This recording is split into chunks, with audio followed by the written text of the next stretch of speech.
वचन, सत्य वचन, जीवन वचन, हर घर में ईश वचन, हर घर में ईश वचन।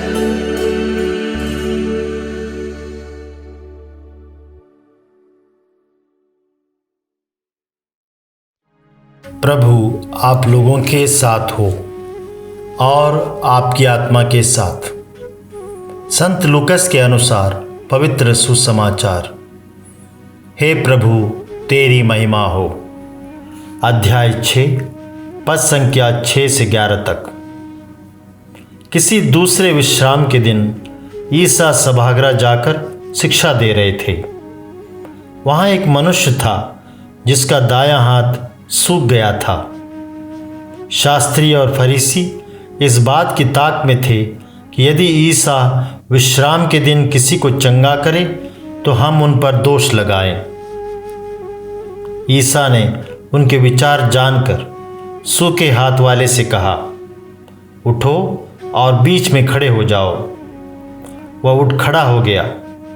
ईसा ने उनसे कहा, मैं तुम लोगों से पूछता हूँ, विश्राम के दिन भलाई करना उचित है या बुराई, जान बचाना या नष्ट करना? तब उन सब पर दृष्टि दौड़ाकर उन्होंने उस मनुष्य से कहा, अपना हाथ बढ़ाओ। उसने ऐसा किया और उसका हाथ अच्छा हो गया। वे बहुत क्रुद्ध हो गए और आपस में परामर्श करते रहे कि हम ईसा के विरुद्ध क्या करें। प्रभु का सुसमाचार। हे क्रिस्त तेरी स्तुति हो।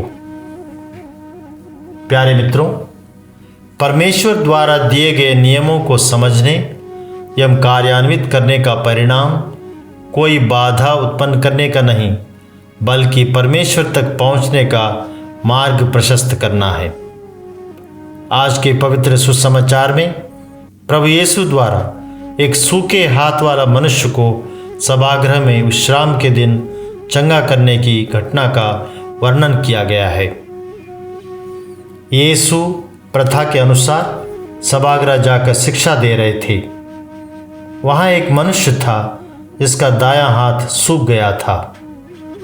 शास्त्री एवं फरीसी प्रभु यीशु की शिक्षा सुन रहे थे, लेकिन आज उनकी दिलचस्पी प्रभु को सुनने से अधिक इसमें थी कि वे क्या कर रहे हैं। उन्होंने यीशु को करीब से देखा। आज के दिन वे यीशु से कुछ सीखने नहीं, बल्कि यीशु पर दोष लगाने अधिक इच्छुक थे। वे यीशु पर विश्राम के दिन के नियमों का उल्लंघन करने का आरोप लगाने का कोई तरीका खोजने आए थे। यीशु इस बात को जानते हैं कि फरीसी उनमें दोष ढूंढने का प्रयास कर रहे हैं। उनके विचारों को जानकर यीशु ने सूखे हाथ वाले से कहा, उठो और यहाँ खड़े हो जाओ। शारीरिक विकृति वाले लोगों को वहाँ खड़े होना प्रतिबंधित था। फिर भी यीशु की आज्ञा का पालन करते हुए वह व्यक्ति उठा और उस स्थान पर खड़ा हो गया जहाँ प्रभु ने उसे कहा था। इसके बाद यीशु ने शास्त्रियों और फरीसियों से कहा, मैं तुमसे पूछता हूँ, विश्राम के दिन भलाई करना उचित है या बुराई, जान बचाना या नष्ट करना?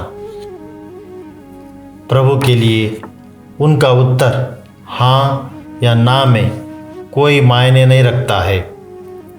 यहूदी नियमों के अनुसार विश्राम के दिन चंगाई की न केवल अनुमति है, बल्कि इसे कर्तव्य भी माना गया है। गंभीर रूप से बीमार लोगों की देखभाल करने की अनुमति विश्राम के दिन कुछ शर्तों के साथ दी गई है। प्रभु यीशु के लिए इंसान मायने रखता है, सूखे हाथ वाला व्यक्ति मायने रखता है। प्रभु अच्छी तरह जानते थे कि नियम किसी की आवश्यकता या ज़रूरत को रोकने के लिए नहीं बनाए गए हैं। जो अच्छा करने में विफल रहता है वह बुराई करता है, जो जीवन को बचाने में विफल रहता है वह उसे नष्ट कर देता है। इस प्रकार विश्राम दिवस बुराई नहीं, भलाई करने के लिए, जान मार डालने नहीं, जान बचाने के लिए है। आज प्रभु यीशु हम प्रत्येक जन से आशा करते हैं कि हम दूसरों की भलाई का ख्याल रखें, दीन दुखियों एवं गरीबों के उत्थान के लिए काम करें।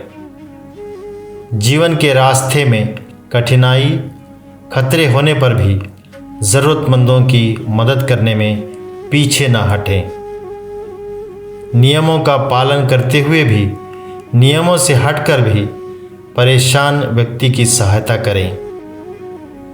हम अपने विचार, वचन और कर्म को एक सच्चे क्रिस्ती की तरह बनाए रखें। आमीन।